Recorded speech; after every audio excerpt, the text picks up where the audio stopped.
I'm quoting now.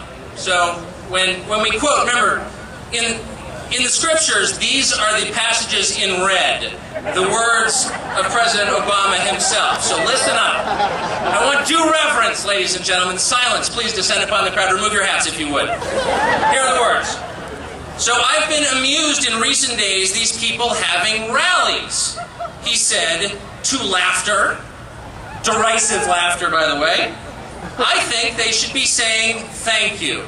Oh, hell no. Big applause and calls of thank you from the crowd. So if I could just...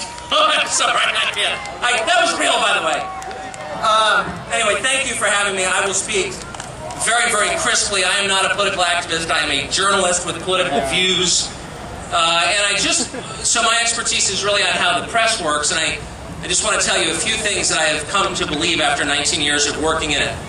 Andrew Breitbart, a second ago, very wisely, pointed out that the press, most of the traditional press, is not on your side. And you know, what you may not know is that's not entirely the whole story. It's not that the press isn't on your side, it's that they truly despise you. And have profound contempt, not simply for your ideas, but also for your culture. From the world from which you come.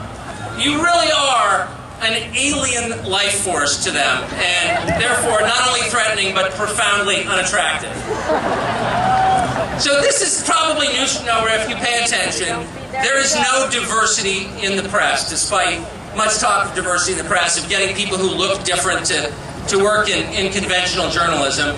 There's been some success in that. There's been no success in getting people who come from different places or who have different life experiences. Virtually everybody who works in the press comes with a certain set of assumptions, and they, as you know, are not your assumptions. Now, this is a pretty well-worn speech, right? The liberal media doesn't like you. You know that. Well, here's the realization I had about a year ago. It's probably time to stop whining about it. Now, maybe the whole reason I'm not a liberal in the first place is because I don't like whining.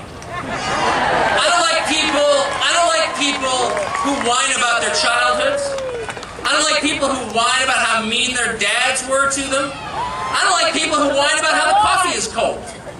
Go make another pot. I don't like whining in any context, including when it's true, when it's accurate, when it's deserved. So look, to know that the media are against you and they kind of suck, fine. To whine about it, inexcusable. Go start your own. And that's what we did.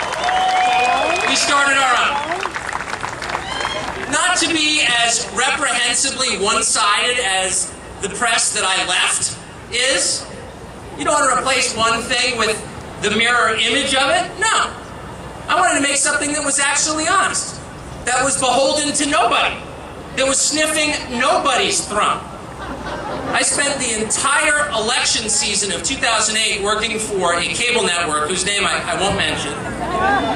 Fox News. Really made as its mission the worship and adoration of one of the presidential candidates, whose name I won't mention, Barack Obama. And I thought, you know what, if I ever had my own news organization, that's the first thing I wouldn't do. That's the first thing I wouldn't do, suck up. Because there is nothing more shameful and embarrassing than an adult man kissing ass. Period. I would have a news organization that told the truth no matter where that truth led. Even if it led to some uncomfortable places and made people I pretty much liked uncomfortable and disliked me, I would tell that truth anyway. Because tough.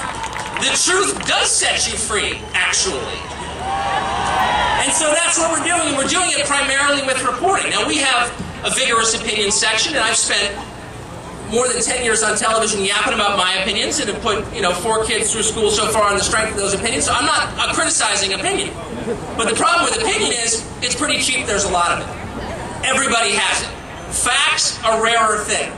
So where can you go to actually find out what happened? And read stories where the names are spelled correctly. And you can assume that what you read actually took place. That it's not just one man's opinion, it's reality. You ain't gonna like the answer, Brian. So one of the first things we did when we started the Daily Caller on January 11th was set aside one full-time reporter to covering the Tea Party movement. And the reason we did that was not so we could suck up to the Tea Party movement, though I don't think it's any secret that I'm pretty much in profound sympathy. I would eliminate virtually every department except the ones that make wars and build walls. Just me. I'm for small government on a pretty radical scale. But that's not why we assigned someone to the Tea Party movement. We assigned someone to the Tea Party movement because I actually want to know what it was about. I was genuinely interested. And the first wave of reporting on your movement was, not surprisingly, hateful. Calling you names, vulgar names, dismissing you as wackos and racists. You're all very familiar with that. I'm sure you deeply resent it. You have every reason to. Let me tell you what's coming next. Patronizing, head-patting, treacly niceness. Oh, the Tea Party people, they're really not as crazy as we thought they were. Because the conventional press is one of two places. It's at your throat or it's at your knees. It's never looking you straight in the eye and giving you a fair shake. And we will. We are not going to attack you unfairly. I like to think we understand exactly where you're coming from. But we're not going to suck up to you either.